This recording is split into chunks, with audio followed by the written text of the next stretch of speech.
Of course. So this is Let's Get Behind the Scenes. Behind the scenes. This is episode 5. So, I'm halfway through a season now. I haven't released any of the footage, so I'm just kind of like gathering everything. Okay. But I really appreciate you giving me your time. With me giving you very so little, you know what I'm saying? So like, I really appreciate this, especially knowing you busy, man. Like, this is huge for me. Yeah, so my whole concept behind Let's Get Behind the Scenes is like, there's so many talented people, right? And we see what they're doing now, but we have no idea the sacrifices that they made to get there. We have no idea like the amount of work that they put, every single day. You know what I mean? Like some people just think that you just wake up successful. You know what I mean? Yeah. So this is like an opportunity for us to get to know you better. You know what I'm saying? Like, and personally, you feel me? Like I've known you for a few years and I've seen you consistently work every single day going at it.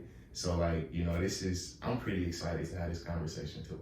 You feel me? So, let's get into it, man. Let's get into it. So, Juhahn Jones, right? Yes. Is that your real name?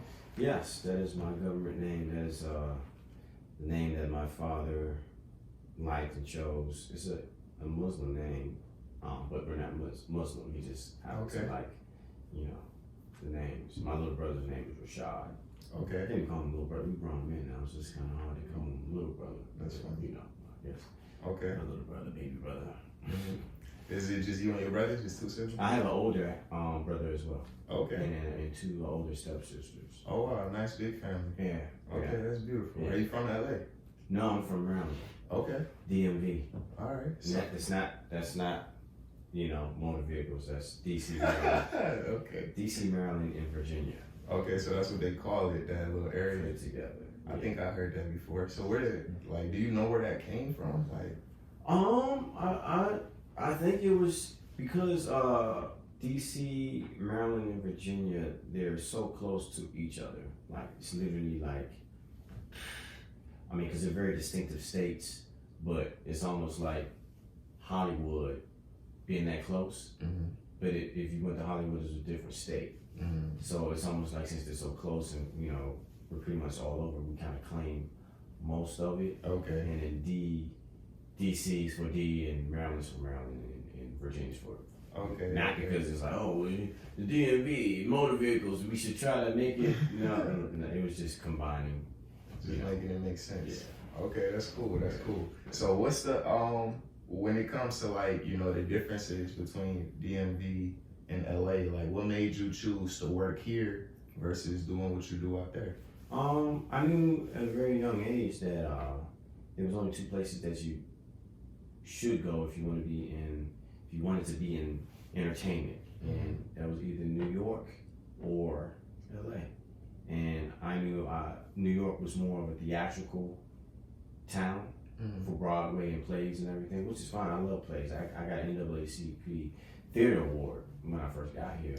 Say it again. NAACP Theater Award.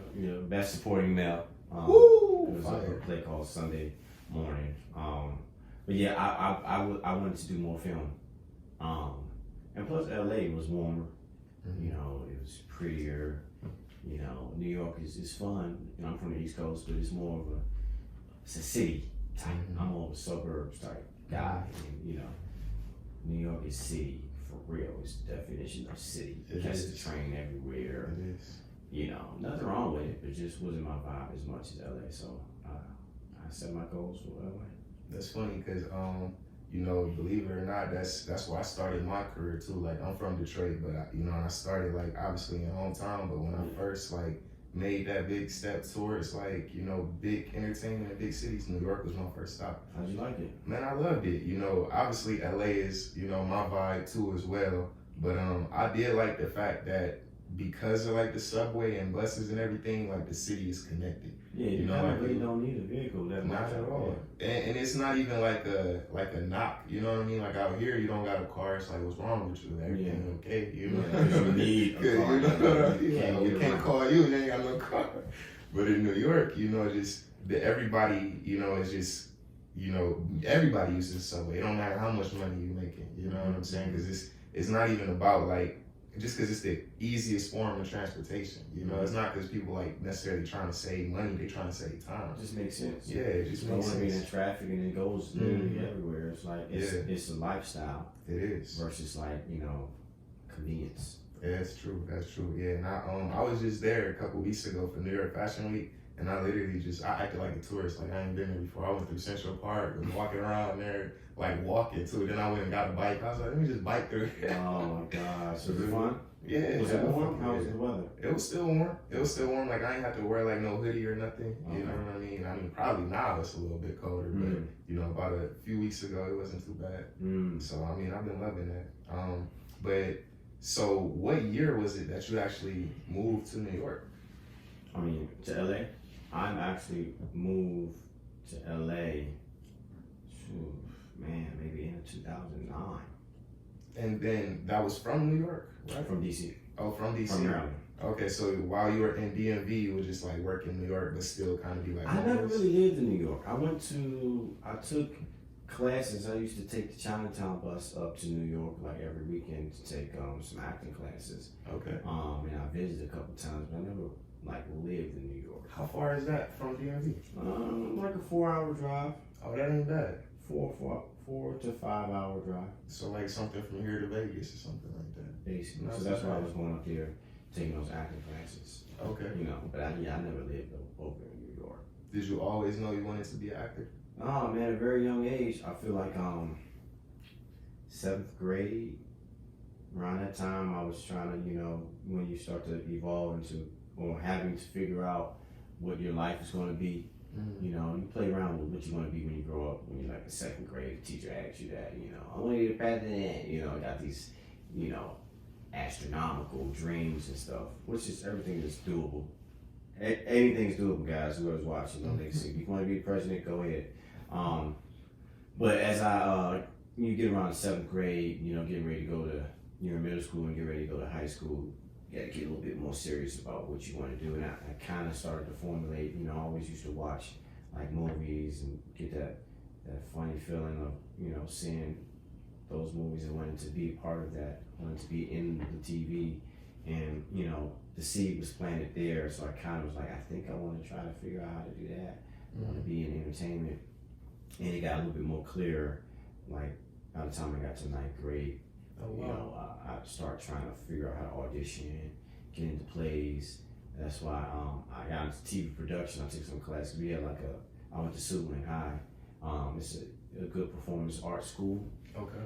And they had, because I didn't know, I just thought that, everything was the same. Hollywood is Hollywood. So they had a class for TV production. Okay. So not knowing then what it is I know now, I'm thinking I'm about to be in acting class and stuff, and that's literally,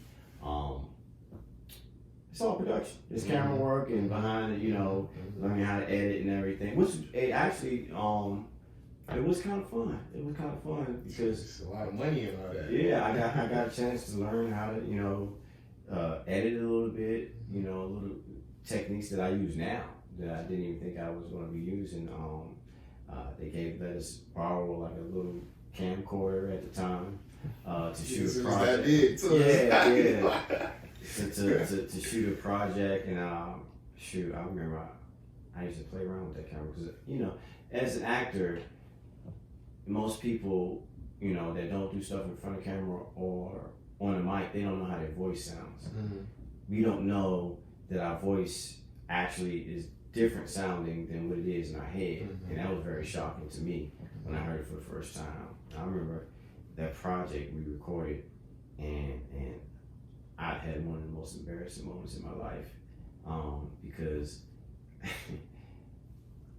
back then you could record something on a camera and use the tape, right? Yeah. And you try to record over it. And so most times it records. So I had a camera and I was going to show the project, but I was using a tape that back in the day I used to back when Denzel was like King Kong, I used to look at the camera and practice my acting faces and do all the, I was trying to find myself as an entertainer and discovering how I look on camera and just, You know what I mean? I was doing all that war, you know, like Bruce Lee in the war. I was doing all that extra stuff. So I recorded that, and I'm thinking that I'm going to do my school project, and I'm recording over it. So what happened was one day I invited all my friends over in the neighborhood, the whole block, and my parents, and I was excited about showing my school project, and I showed it, right? And it's probably like a 5-10 minute video. And at the very end, snippets of my most private moments played. It was not overwritten. It was still there. And I remember everybody like, what are you doing? And it was just start break out laughing. And I was like so embarrassed because that was a part of me that, it was raw. It was like, the nucleus of me as an entertainer. Those fragile moments that you don't want nobody to see, like you don't even know if you're good or not. Of course. And they saw it. And they laughed like heck at me. They laughed at me. Not with me. Right. At me. Yeah, that's probably one of the most embarrassing. I don't get that many embarrassing moments, but that was one of the highest, if not the highest moment. Because as a comic and comedic actor and everything, you evolve. It takes a lot to embarrass us because everything is like we're prepared for it, or we're ready for it. And I didn't even start off as a comedic actor or comedian. Yeah, that's what I was going to ask you. Like, did you know you wanted to do comedy back then? No, I started, like I said, I was really into just discovering acting, and my favorite actor was Denzel, of course, and just kind of mimicking or just following his formula. Like, I was really known for dramatic acting back at home. I was naturally funny. My friends were funny, my family were funny. But when I moved to LA, it was a surprise that I was going to do comedy. They was looking at me like, well, I can't wait to see this. He's trying to be funny. What's this about to look like? Versus now in LA, I'm known for being comedy and or comedic.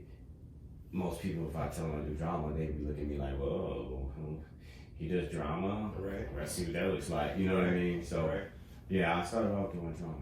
And I was gonna ask you that too because, as a comedic actor, I know you as a comedian, but obviously a comedic actor as well. You know what I'm saying? Like, there's, I see that as a division. You know what I mean? Like, you could be a comedian but not be a comedic actor. It takes a completely different skill set. I understand that. So, do you ever feel as if because you have this reputation as like a comedic actor that, when drama roles or things like that come up, that, you kind of at a disadvantage because of like people's perceptions or something like that? Yeah. Yes and no. It's always going to be a situation where you're typecasted. I mean, if you're popular or famous or known for whatever you do specifically, people kind of just buy into that and just get comfortable and, not their fault, but put you in the box because that's all they have been seeing from you. So they feel like that's, in their mind, all you can do. Yeah. So it's really up to us as artists to kind of like find a way to show people the versatility, or get caught in the box, or be in a position that you build your own brand and following, that you can put something else out that's dramatic. If they feel like you can't do that and you only do this great, well, comedy great, then create something that's dramatic and make it great and make them respect you. Like, you know what I mean? Like, we live in a time now, like, you have an audience, you talking straight to people, just talk to the people. People is all that matters anyway. That's true. So with your, with you being able to have your own audience now, right? I know you have about 1.5 million on Instagram. On YouTube, I think it's like 330,000. About 380. Yeah, I was about to say, like, I think it was 380,000. To me, that's not that matters. You know what I'm saying? So, like, you have, this huge audience, and I also know, what I'm saying, from working with you and things like that you also produce your own content. Do you ever feel like there's like a strong demand for you to like continue to put content out or continue to like feed, your audience with like what it is they specifically want to see? Ultra demand. Ultra demand. Ultra. It's because we live in a microwave generation, and it's not a bad thing. It's just where we are. You know, everybody we want it, and they want it now. And we also live in a binge culture. Like everybody wants to now sit down and watch everything. So you know, they give me the next episode. They want to watch it all the way through. And for me, the way I produce my content, it's a little bit more. It's a little bit. Even when I was doing Instagram videos, it was always more of a, you know, different shots, different takes, and I got to edit it. Mm-hmm. Now I'm on Instagram doing one takes to make it easier because of the demand. But my stuff has always been like, you know, a little high produced than your normal YouTube videos, you know, because now I'm bringing cameras in, I shoot the YouTube videos and lights and sound, and it's a whole day to shoot like, and then YouTube wants your videos like 8 minutes to 10 minutes minimum. So, I mean, people want a video on YouTube every day if they could get it. Could you imagine trying to shoot 10 pages of an episode one and trying to multiply that, and maybe, you know, I've been able to in 2 days knock out 4 episodes, but it's just tough, especially gotta be minimum locations. Then like you said, you gotta edit, you know, color it, you know, get it all ready. It's a lot, but they don't know. It's like, hey man, we here for this free content for now. You know what I'm saying? So give it to me right now. Right. You know. Right. So with everything that you have going on now with social media, like what made you you know, transition your career to, you know, social media? A matter of fact, I never even asked this. Do you mind me asking how old are you? Oh, 36. 36 years old? Okay. So, you know, you said you've been doing this since high school, freshman year and everything. So, I mean, like, that's beautiful because, you know, for me, like, I think I was like 22 or 23 when I decided to go into entertainment. So I think that it's a beautiful thing that you know, had your sights on what it was you wanted to do early, and even was like, you know, working on that craft for so long. I mean, it clearly shows, you know, this with the success that you have now, how much work you put behind. But I'm sure a lot of people had no idea about this. So when did you like transition from, you know, actually doing stuff on film to being like, you know, hey, let me, you know, take over social media? Well, that's a funny story. I was out here living in LA, moved. I finally made that move, had roommates and everything. We're all actors. Grinding, you know, getting agents, managers, trying to figure that out. Then I got to a point where I was just like, you know, I wanna build, you know, I wanna have, while I'm playing the game of entertainment, trying to find the right agent and manager. Because you hear, especially when I first moved here, you know, an agent tell you like, yeah, well, sign up, she's gonna take about 6 months for you to get in the system. I'm like, wow, so you're literally telling actors that 6 months of your life is gonna be a little stagnant, you know, until we can get you in this, like, so I don't know, figure your life out. Until, right. Like, it's acting. Don't call us, we'll call you. Yeah, it's a crazy game. Like more no's than yeses. Like you gotta get your mindset on that, which is fine. It's the traditional grind. I have no problem with it. But at the time, I was like, you know, let me try to figure out, how to, you know, I want to produce some stuff. And I remember a young lady, she came up to me and was like, yeah, I'm doing like a digital, which is like before, like digital platforms was a thing. Before your all def digitals or like places to go for digital access. Wyclef was doing something. Oh wow, I forgot the name of it. Wyclef was doing something a while ago. She was like, yeah, he's doing like a little sketch show or something. You know, you should write like some characters and see if we can do it. So I wrote like three or four characters, and it ended up not going through. They didn't do the project. And then I was like, oh man, I really like these characters. And mind you, I had read like a script writing book. And I wrote a full feature before I shot anything. Wow. It's called Dinata. Okay. Yeah, my dick got stuck in Pinata. It's fun. I actually probably need to revisit that and actually really figure that out. Now that I'm actually mature in producing shit now. But so I had these characters and I was like, man, YouTube was becoming like a thing. It was already a thing. It was like the minimum, like black creators. I think Day Storm Powers was like the top creator back then. Because he was like, and he wasn't even doing skits. He was just doing like, I don't know what type of videos he was doing, but it wasn't skits. But he was like, it was a minimum of black creators, just for King Bats and everybody. So, but YouTube was around. So I was like, yeah, man, let me do something with my characters. You know, the canon that just came out I forgot the first canon.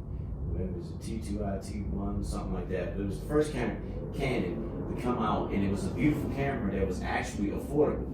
Okay. It was only like $1,500 or something, versus like back in the day, you know, if you was talking about having a camera, you was talking about spending like 30 grand. You know what I'm saying, or higher for something to look good. Yeah. Either that or, you know, using your cell phone. This is before we was even using cell phones. Right, I'm like, the cell phones even I didn't think you could do this. Nobody was even doing cell phones like that. So, I decided to do something with my characters. When I went back home to visit one of those years, I said, I'm going to create my own version of the Dave Chappelle show mixed with the living color. Call it the Juhahn Jones Is Show. So I shot about 2 sketches, and then when I came out to LA, I shot the remaining 6. It was about a total of 8 episodes, and I went all out. I had a big ass launch party I didn't have a following on YouTube, no subscribers. I just, you know, I was doing plays. I had I knew a lot of people out there. I was driving the party buses at the time. I was still hustling. But so I'm gonna throw a big launch party. I'm gonna do a big ass party, like to reveal my coming out party for my sketch show. So I had this club. It was I forgot what they called it. It was on Vine Street. They didn't change it so many times, but it was like a dope club. And I was passing out flyers. I knew it was gonna be a big night because I was like, you know, I spoke it. It's like, yeah, man, it's gonna be crazy. It's gonna be all these people here. It's gonna be red carpet. I got the red carpet, step and repeat wall, lights. I rented the whole club out, and I was able to get the double-decker bus that I was driving because I was working for a company that let me rent it. I don't know if they let me get paid. I only rode it around the block, really. I got everybody. Flew all my friends out. My parents came, and I had about 50 girls have Juhahn Jones Is t-shirts on. And this video is on YouTube, so you might be able to pull it and show it during your interview. About 50 girls, and we came up in it, and it was a packed night. It was about 700 people came out. Jeez. That was like that's a success. Robert Townsend came because I had ran into him in passing a couple times. And his daughter was doing a party there as well, so he was there. He walked the carpet. Omarion was there. A bunch of people was there that night. Tony Rock came by. There's a lot of people. But that was my first thing. That was my first coming out for the internet. But I wasn't officially on the internet yet because, you know, I was grinding. Like, when the show actually came out, I think I released it on my birthday. I was grinding and I was like DMing everybody on Twitter and Facebook and text messages. So like to get 1,000 views, I was excited. Yeah. Because that was 1,000 organic, like I hit you views. So I was like, oh yeah, we win, we showing. But I wasn't in it yet. But I was still doing acting, you know, doing plays and doing TV spots and a couple movie spots. And then what was it? Russell Simmons was doing something. No, I met my friend Ashley. She was doing something, and Marlon Wayans was getting ready to produce his digital platform called What the Funny. Nice. And this is when I came over there, and they were interested. This is like maybe a year or 2 after Juhahn Jones Is show, maybe a year. And she saw it. She said, "Oh man, this would be dope to put your content on What the Funny." I was like, oh, okay, because she was interested in Juhahn Jones Is show. But I was like, all right, cool. But I noticed that like every black comic in LA was trying to get on What the Funny.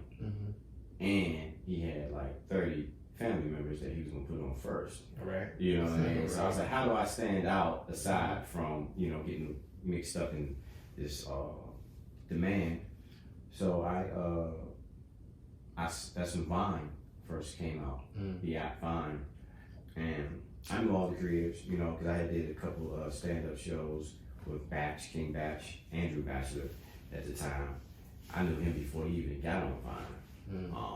So I was there, and I noticed that there only like 1,000 followers on there. For what the funny, I was like, well, how are you going to be a digital platform and people are like gaining millions of followers in 6 months? Yeah. This is the spot that you need to be focusing on building that up so it can make all your platforms benefit. So I said, well, let me put together a Vine team of people and build up that account, and then we can talk with others. So, you know, we brought them from like 1,000 to 100,000 in 6 months.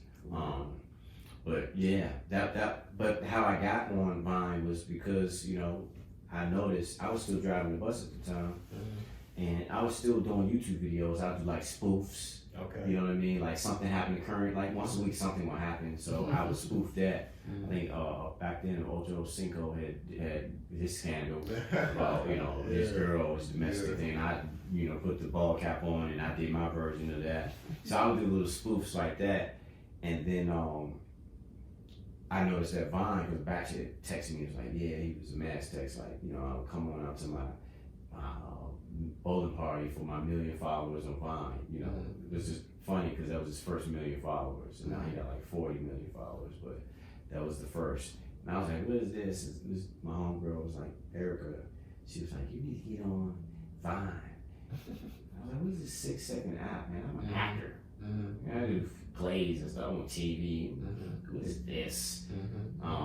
Then when I saw them grinding, and like a year later, I'm still on the bus, waiting for people to get on this party bus. And I'm noticing like a bunch of my peers and then got, you know, internet famous and rather rich in a year. And a full circle go by and I'm still in the same spot. Yeah. It made me realize, man, what am I doing differently? Yeah. And I noticed that, you know, it wasn't that they were more talented or, you know, better. It's just that they were outworking me. You know, I was posting something once a week. They were posting every day. And it was, so I said, you know, I got focused. And that's when I, again, put the team together for What the Funny. That company kind of didn't really go much further. It wasn't Marlon's fault. It's just, you know, how it went. It's kind of hard to do those digital companies. Then when All Deaf Digital came around, you know, my homegirl Ashley went over there and she told me to come on over. And I almost made the same decision. I don't want to say mistake, but I almost made the same choice. They had Instagram, because that's when Vine was stopping, and they added 15 seconds to Instagram. And we all know that Mark from Facebook, he's going to make sure his brands of his companies never sync. You know, Vine was going down, so I know, well, that Instagram is going to be around for a while. I'll just do my stuff over there. So I was about to create an all-deaf digital group to do videos for Instagram. But I said, no, let me focus on me. You know, I did maybe like 1 or 2, and I said, no, let me focus on me. I'm gonna post a video every day on Instagram so I can get followers. And I was like, because the reason why is because I was doing these spoof videos and hoping that World Star would post them because they had a platform. I said, you know, it would be great if I had my own platform and following. And when I wanted to do these great ideas and sketches or spoofs, I just put it out and my audience is already there. So that's why I was at that point in my mind, I was like, let me focus on me. Let me just post a video every day, and I did, and I got the, you know, first 1 million followers on Instagram. How old were you when you reached your first 1 million followers on Instagram? Man, I think I was like 31. Okay, so not that long ago. Yeah. And you said you got here in like 09? Yeah. So it was a lot of grinding before then. Oh yeah, I was in the acting grind. Yeah, no, I know. So that was actually something that I was gonna bring up. You know, when you say you're an actor, you know, like you're a fucking actor, bro. You know what I'm saying? Like through and through. You know what I mean? Like aside from, you know, the information that I'm learning now about, you know, everything you did before in the door, you know, I know from my own personal research, you got over 60 credits on IMDb. You know what I mean? Like that don't come easy. You know what I'm saying? Like I think the first one started in like 09 or something like that. Yeah. It was for a basketball movie. You remember that? Was it You played a basketball player. damn, was it I was just talking about this. I was deaf. I don't think you were deaf. It didn't say a description. I had long hair. No, you got short hair. Oh, okay. Shoot. My Brother's Keeper was the first basketball movie I did, and I don't think it actually went on IMDb. I think I know what you're talking about. Maybe been Mercies, Multitude of Mercies or something. It could have been that. But the first one I did was when I was in DC. Before I moved, I played a basketball player who got in a car accident and went deaf. And that was the first time that it hit me as like being a lead in a full feature. You know, most cats don't get that soon, early on in their acting career. You know what I mean? Because that's a lot. I remember like seeing almost 100-page script and being like, I gotta be in all these pages. I gotta carry this movie. This movie is about me, you know what I mean? And I was just getting into the point of like learning lines and everything. So I think that actually, you know, got me ready early for the game of acting because, you know, I was probably like 19 years old and I'm up here like starring in a movie. You know, it was independent as hell. It was a good story. Yeah. It was a good story and it was independent as hell. But it was a good project, you know. My boy Lawrence, you know, he worked hard to try to make sure. Maybe one day, I think it's out.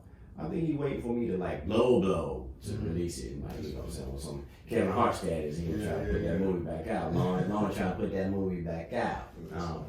But yeah, I've been grinding. I would say that at the time when I was transitioning to be the actor to social media, it was more so like I was a second wave. I was like an actor that saw the other guys doing their thing and being like, oh, they're killing it and they're building an audience. Let me be like, you know, an influencer / actor. Like, you know, because there were a lot of influencers that weren't actors. It was only good enough for 6 seconds.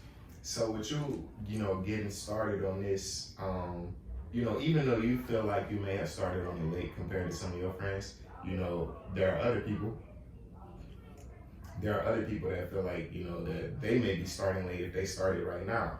Is this something that you could still start right now and actually like, you know, benefit from, like getting YouTube channels and, you know, posting Instagram videos and things like that? Is it still opportunity for content creators? Oh yeah, it's always, like I said, Vine was the first. Vine was I feel like the creator of the influencer. Like we had YouTube before, but there wasn't influencers. You know, you had, you know, your big guys, but like everybody was blowing up on Vine. So it was like hundreds of guys with millions of followers. Once that became a thing, once that became a thing where people or platforms were a place to go, and now you got these platforms able to make money off of them because there's a lot of eyeballs on them. Whenever it becomes a money thing, it's always going to evolve. That's why you're always going to see a different app to keep people in their phone. Yeah. So yeah, it's not too late. TikTok is out. It's the new Vine. You know, it's basically Vine, but now more dancing, you know.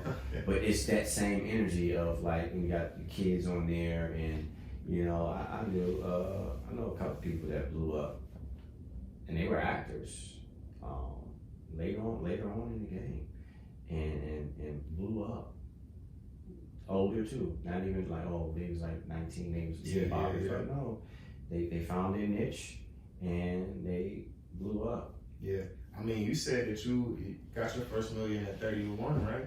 So, I mean, you know, I feel like that, you know, for anybody that's listening, you know, that's motivation in itself, you know what I'm saying? You can get it at 50 if you find a way to connect to the people. Yeah.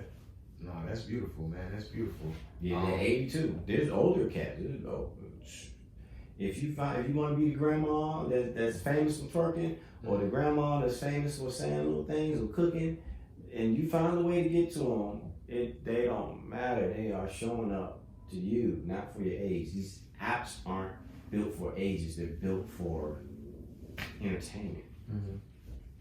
So I noticed that you made a comment, you know, earlier about Kevin Hart, right? You know, I know that you also got a chance to work with him for some time. Oh yeah. You know, what was that like? That was beautiful. He came out with another digital platform, LOL, at the time. I remember, you know, this is when a bunch of, you know, guys that I was with, Tonio Skits and Cornell and Lucky and Kerry Boy, a bunch of cats that was like, we came up together. It was like a group of influencers. And he was like, yeah. Tonio was like, Kevin Hart want to meet with like a bunch of us. I was like, huh? What? Yeah, he want to meet, like he's launching this platform, he want to talk to us about it. I was like, okay, this is like the hardest working man in the industry. He'd be torn. I think, I don't know if it was What Now or the stand up before that, but he'd be torn. Be shooting movies. You know what I mean? He'd be all around, and the family too. Like, so when is he gonna have time to talk to us?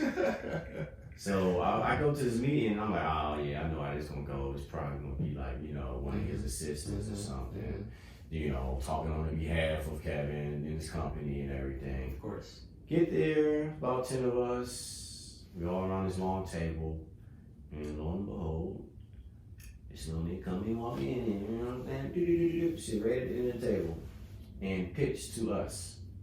Yo, I love all you guys and what you do. Y'all been hand selected.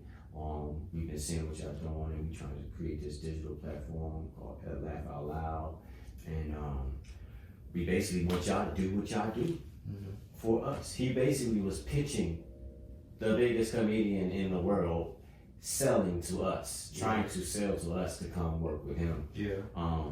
And you know, we came on, we did some things with the platform, and you know, it was beautiful. Like, for him to know, some of these guys to know, you know, me by my first name, it's just an honor, because they see your work. It's respect, and you know, he because of that, when I did get around, just right before I had 1 million followers, I probably had like 700 or something like that, 1,000 on there. Maybe a little bit more. It was before I had 1 million, but right when I came around to having 1 million, that's when I was able to say, you know, I want everybody in my 1 million follower video. You know what I'm saying? I want Batch and all the big creators. You know what I'm saying? I want a horse. Show up on a white horse.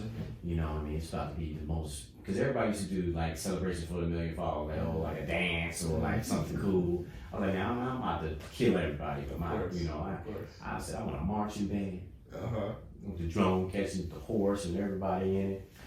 And I was like, I talked to my boy. I was like, man, you know, we get Kevin to do this. You think Kevin give me a little spot? He's like, man, I can ask him. You know what I'm saying? You know, he should be cool. So we did some promotion for What Now, and we did like some videos and everything. You know, as we were walking back to his shuttle, nice fancy shuttle he was carrying us to, and I was just like, fuck, I'm just gonna ask him. Of course. I'm like, Kev, you know, I'm getting ready, you know, hit 1 million followers and everything, and I'm like, you know, it'd be dope, like, cause I want a whole bunch of people in it that's like dope, and like, you know, dope, like you just give me like 2 seconds, like you just say something like, I recorded on my phone, I like come to the office, like, you know what I'm saying? Oh, you say, oh yeah, you know what I'm saying? We can probably, you know, we can figure it out, you know what I'm saying? Should we just check the schedule? Just call such and such, we can probably figure it out, we can probably figure it out. I was like, all right, yeah. So we was getting ready to go. We did watch What Now, the screen, private screen for influencers, and I was like, yo, you think he, you know, if I get him right now? And he's like, let me ask him. So he came back like, yo, Kev said he gonna do it, but you know what I'm saying? It's time will be limited. Like right after the screening, you gotta go in the room and you catch him right quick. I said, yeah, I'm good. You know, because I had this moment before. I had this goddamn moment before, and I wasn't shocked because I was ready for this type of moment. I had this moment like 3 years prior when I was still working for What the Funny. And we was doing some promotion for Marlon's movie, Scary Movie. Okay. And it was a bunch of diviners in there. Everybody always got all the information. They know what the better idea is. They want to be, oh, I think we should do this and do that and da. So we in this hotel room, and Marlon said he wants to do some vines with us. Lit. He wanted to do some vines to just circle around the movie. I'm gonna work with y'all and jump in y'all stuff. So I remember, like, say that's the door right there, the hotel door, and this is the couch, and we're all here, or deeper in the room. And so Marlon comes in and sits on the couch, and somehow I end up by the door, and everybody's sitting around him, like you, Marlon, and everybody's sitting around. And all of a sudden, he just looked at me like, all right, so what you want me to do? And everybody looked at me like, I said, oh, in my mind, like, oh, what? Where's all the naysayers and what we need to do? And for a split second, because I was, I was just coming into my, when you go from hustling as an actor, then you go to having, building a name for yourself and getting a little bit of a brand. Like, I wasn't there who I was or I am today, so I was kind of like, still growing in confidence. Yeah, and then like I'm with Marlon, I'm doing work for Marlon, you know what I'm saying? So in that very moment, that felt like almost ages, I was like, damn,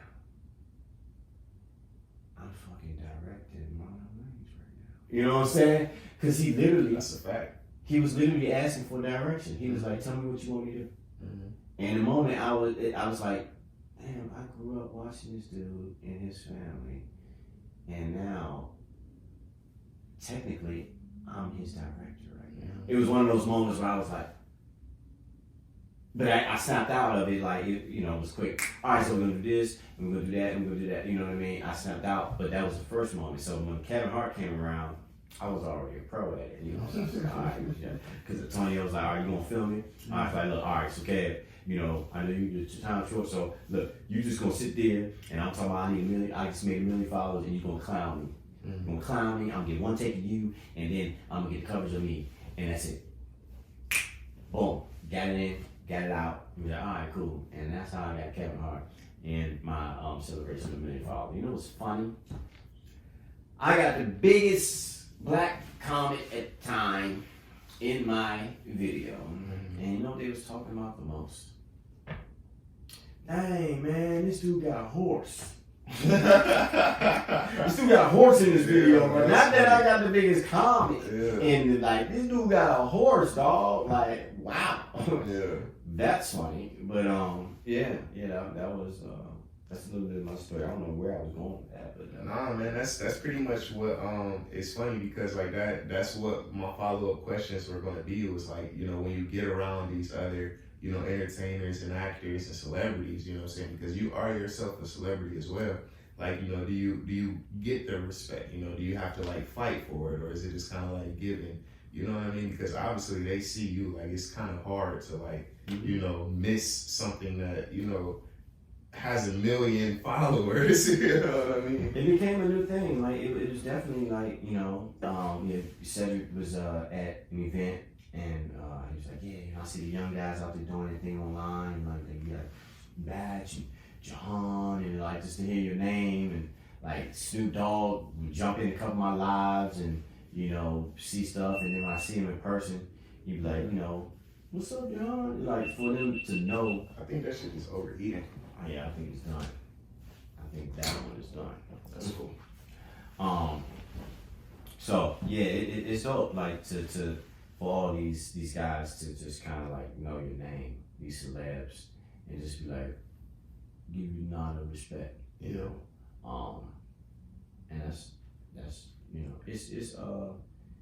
it's replenishing.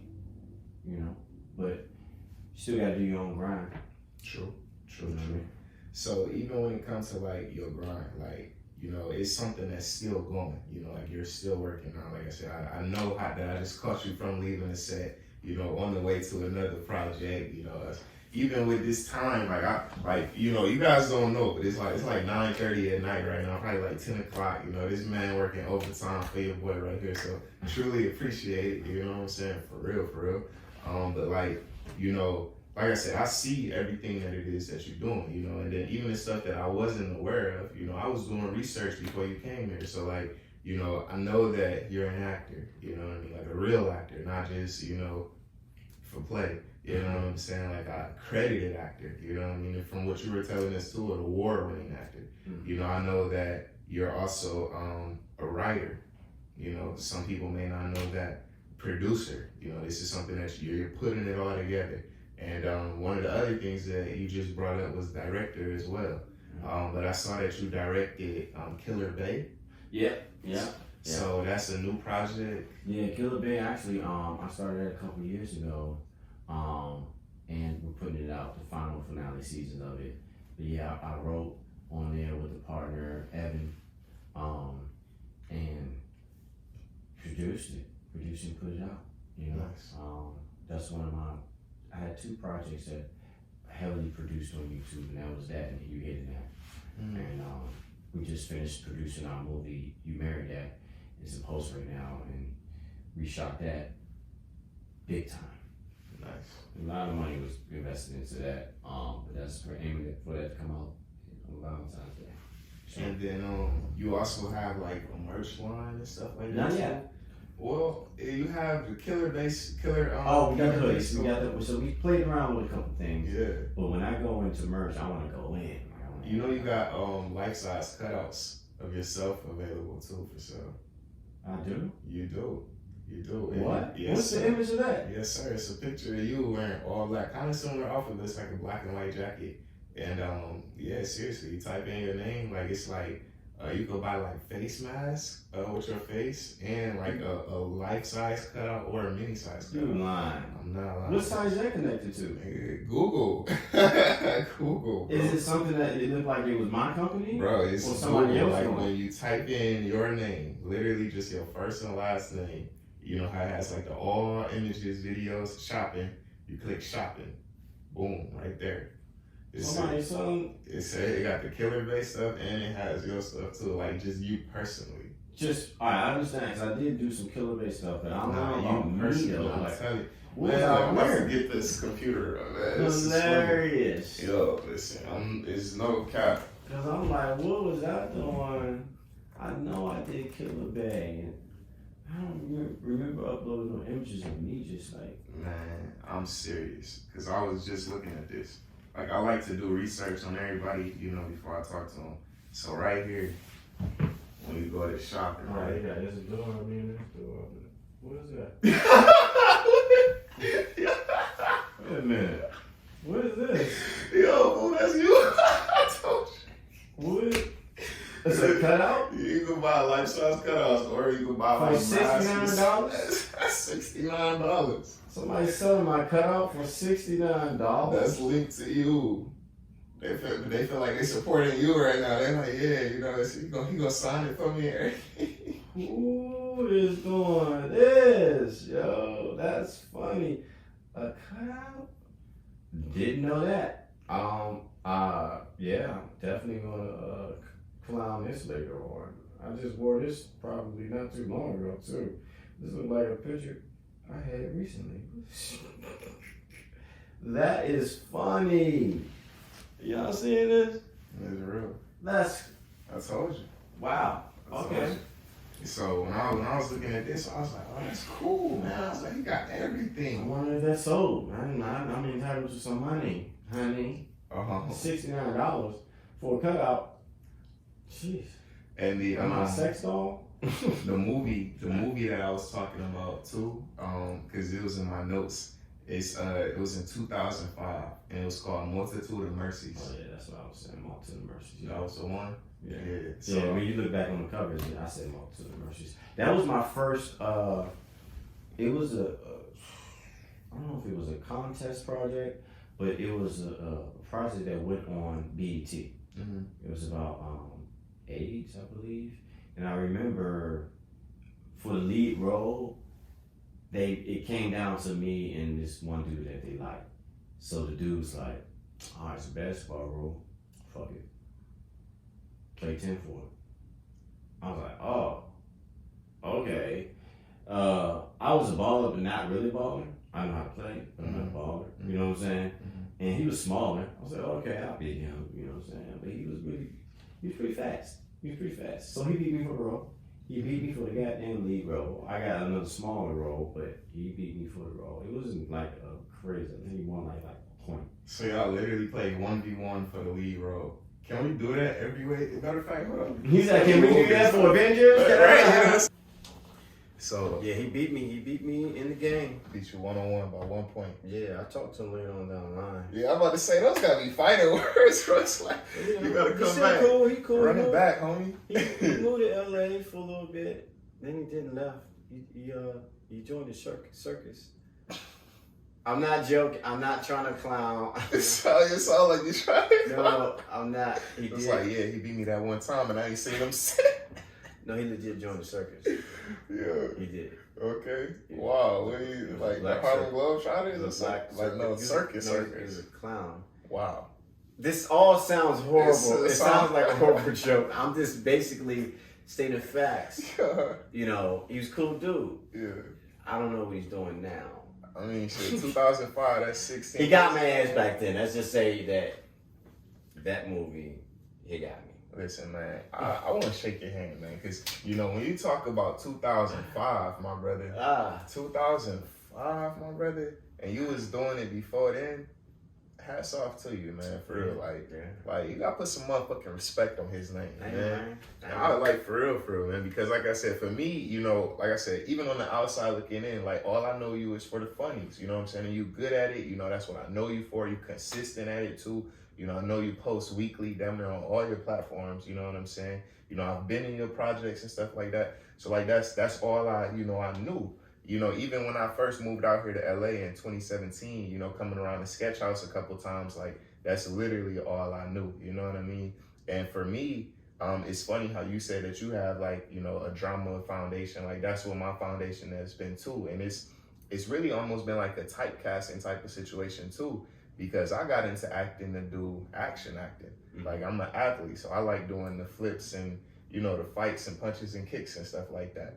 But because I got into entertainment modeling, I got typecasted for, like, the boyfriend roles, the, you know, the light skin, like, you know, like a Tyler Perry. Yeah, like a Tyler Perry light skin guy, you know, type shit. You know what I'm saying? So, like, you know, and I feel like that I've been in that box as well. And, you know, I want to break out of that.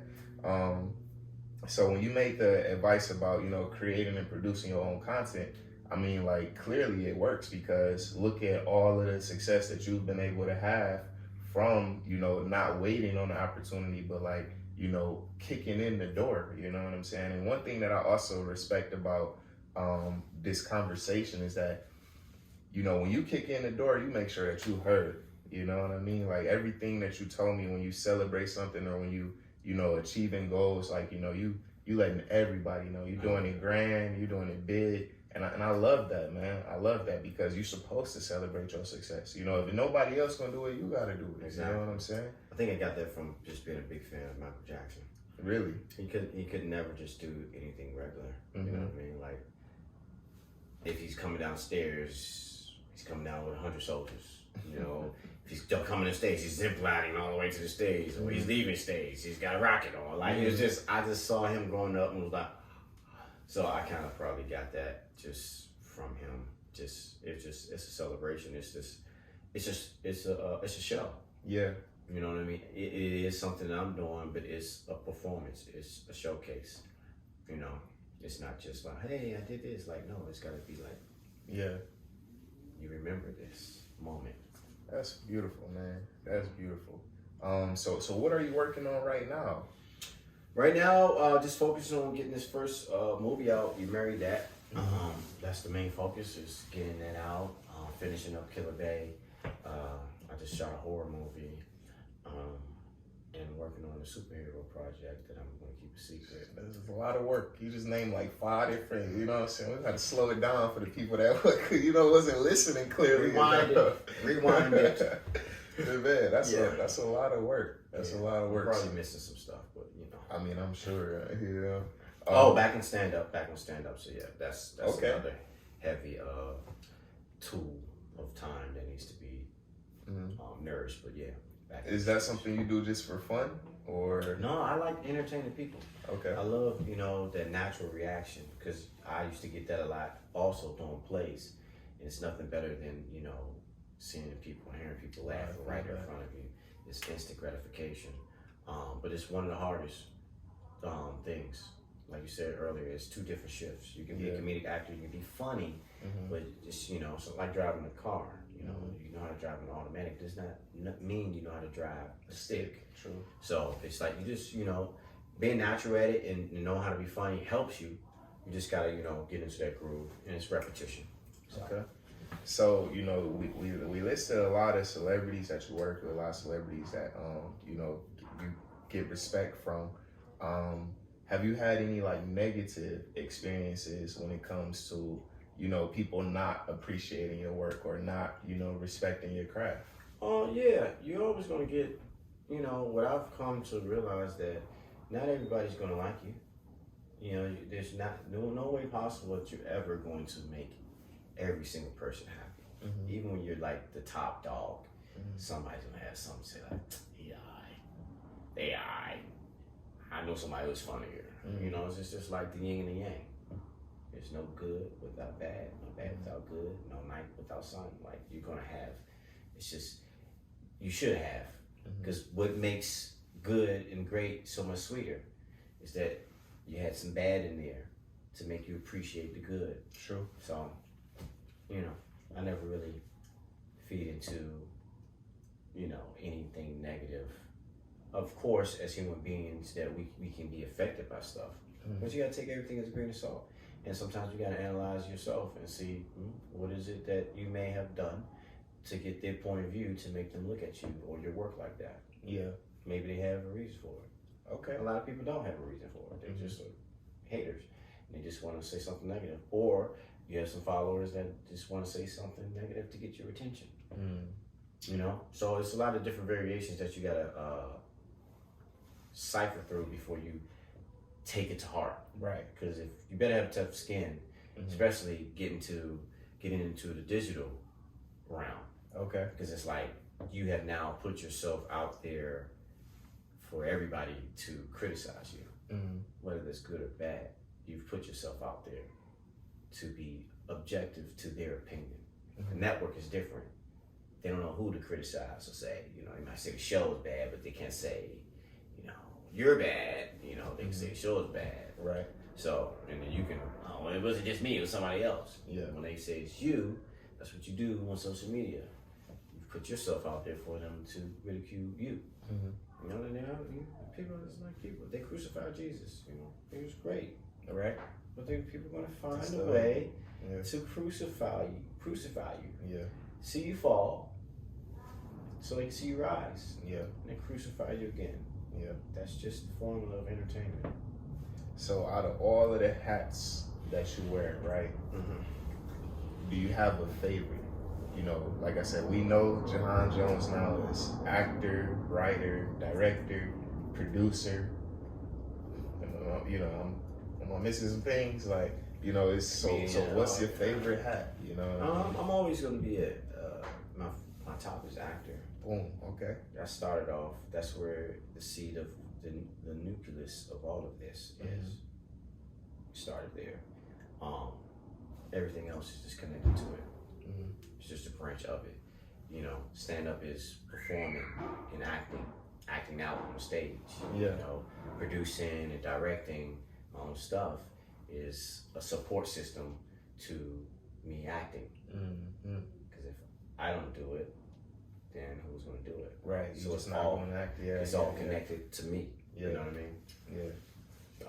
No, that's beautiful. So, is there any goals that you still got on your checklist? I mean, you done already crossed out working with Kevin Hart, major goals. Copping the horse and all. I want to be on, a musical. Tyler Perry level. Oh, plays. Like you want to No, I just want to be his type of success. Okay. Whether you like his content or not, like the amount of success you gotta have to be able to build a studio of that massive capacity because of you dedicated yourself to your audience and made that type of money is, you know, like you said before, he built his own table. Yeah. You know what I mean? Yeah, I want to do that. I don't want to have to always be as, you know, it's a big hat to wear, big responsibilities, but that's. I mean, dude got a private island, man. Yeah. Yeah. He got an airport on top of one of his big ass real estates that his private jet that flies off to his private island. That's success, man. That's success. Come on, baby. Let's take a trip. Let's take a ride Let's take a ride. to my island. Yeah. Come on, fam. We'll get back to my studio in a couple days. For the weekend, we're gonna take our jet. Come on, man. That's success. Being able to kind of just live in your success comfortably. Yeah. You know, it's stressful sometimes because I can only imagine, because if he's still doing what I'm doing on this level, on that level, god damn, you should be on drugs. But you know, it's a level of success of, you know, power in what you created. Yeah. You know what I mean? And you know, for some people they want to still do that, or for me, I might just delegate that to something else and have other people run stuff. Yeah. You know, so. And that's one thing that I do see, you know, like you do continue to work with people and, you know, give them opportunities, you know. I mean, shit, look at the fact you sitting here working with me, helping me out right now, you know what I'm saying? Like, you know, I do definitely see that, and I think that that's one of the things that, you know, sometimes gets overlooked in this industry, or even just with our people, you know what I mean, about the importance of helping one another, you know what I'm saying? It's very limited resources. Very so limited. So if somebody wanted to get started with creating content, right? Do you say, you know, get a camera, or is the iPhone okay? Do you say, Get make anything comedy, you or- can. Get anything you can Mhm. to get it to the people. Okay. Don't gotta be a camera. All you can afford Mhm. is a phone Mhm. camera. Do that. Mhm. Upload it. Whatever your niche is, Yeah. do that. Okay. Because that's what's gonna come to you naturally. Okay. You know? Do you so out of all of the platforms that you have, is there one or two that you recommend the most? It depends on what lane you're going for. If you're going for, you know, the quick fix, if you're going for like the kids audience and like maybe gaining the audience fast, trending app, you're gonna go to TikTok. Okay. I feel like Instagram is more for the popular, you know, you see like a lot of people with 1 million followers on Instagram are way more famous than a lot of people on TikTok. They got 11 million followers. It's just people just go, I don't know, that's where the cool kids play at, you know. You don't make the most profit, I don't feel like, because it's like that demographic more so is the up and coming demographics. So you're really trying to spend money like that.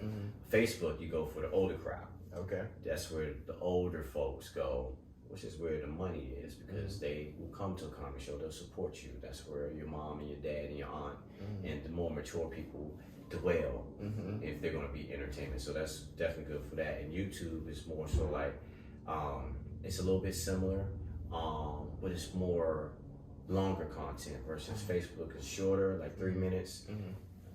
YouTube is more like 10 minutes, or they want you to give them shows like 30 minutes, because everybody has like these apps connected to the TVs like Hulu and Netflix. YouTube is right there. Sure. So really, essentially, YouTube is another cable network for the common person. They're coming in their house, maybe cooking, drinking, or whatever, having a meal, turning on the TV, going to YouTube, having the surround sound, just like you got your TV here, and watching. If you're their favorite series, they're watching you. Yeah. So sometimes if you only got like a 2 minute, 3 minute video, they done sat down and made a meal, and they're like, oh damn, I wanted this, you know, this was a setup. And it took me a while to realize that, like, oh wow, people sending me pictures like, I'm watching you, I'm getting my dinner in a movie, or getting my drinks ready, you know, I'm getting ready to watch this. Like, they really want to get comfortable. They're in the living room. It's not really so much so a phone thing for them, because of where we are right now. It's not because with YouTube, Well, YouTube is a part of it, but it's because of how just technology has smart TVs. When they start putting all that stuff down there, it became okay, and it's free too. Oh, I ain't gotta pay a subscription. Well, back then it wasn't subscription; it was more so like paying the cable bill. You know what I'm saying? It's like, oh, just go to YouTube. Yeah. You know, I found somebody that actually makes some content that's long enough. That's like a show. I can get good with this. Yeah. Get my fix here. Yeah. And save me some money. Well, some people can't afford to be paying all these different bills. Yeah. So when you said that people send you, you know, the comments and pictures and stuff like that, do you feel like it's important to interact with your fans too? Yeah, I try to always comment back to people. Okay. Yeah. Okay, cool. So boom, so Tyler Perry's success level, you know, you started off fucking grinding just like everybody else, you know, working, hustle, multiple jobs, pursued your dreams, came to LA, having success, still pursuing success. Is there anybody that you want to thank or, you know, shout out for, you know, just everything that you've done so far? Thank God, first There and it foremost, for getting me this far. Yeah. And keeping me steady and sending me reminders to keep going. Thank my parents for supporting, first and foremost, for always, for not being the parents to be like, oh, what are you talking about? Get a real job. Mm-hmm. You know, when I was going up to New York and trying to pursue acting and get acting classes and not knowing anybody in New York and they're, you know, being confident enough to trust that their son can go up there and pursue his dream and not try to influence me towards the other way or scare me. I respect them for that. And everybody has been supportive in my life. And then now my lady is Adora, who's now, you know, my support system out here, my rock right now. You know what I mean? It gets tough in this business, in this world, especially with everything going on. You do need a support system. Yeah. You know what I mean? So anybody that's rocking with me, I thank you. There it is, man. That's love. And I thank you. Hey, my God, I thank you too, man. For real, bro. Like, for real, man. Like I said, you know, you always show love, man. You know what I'm saying? Like, you always show love, and that's something that I do appreciate. Which is why I said, like, you know, it was important for me to get you on here because, you know, like I said, I do recognize you as, you know, a celebrity. I do recognize you as a success story, you know, and I know a lot of people that want to get to where you at, you know what I mean? So, you know, if it's things that I know I can learn from you, then I'm hoping that you all learn some things too today. So, I mean, this was episode 5 of Let's Get Behind the Scenes. We had Juhahn Jones here. You know, man, we halfway through the season. I'm super excited, man. And like I said, man, just thanks again for giving me some of your time coming through and sharing your knowledge with the folks. Yes, sir. Behind the scenes, guys. Yeah. So it's a wrap. We see you guys on the next episode, and make sure you keep up with Juhahn Jones. Is there like a specific platform? Juhahn Jones on everything: Facebook, Instagram, YouTube, everything, Twitter. There it is. Make sure you get one of them life-size cutouts. I know, right? Let's figure out how to get the money back to me. It was funny. Well, yeah, see y'all later, man. Let's get behind the scenes.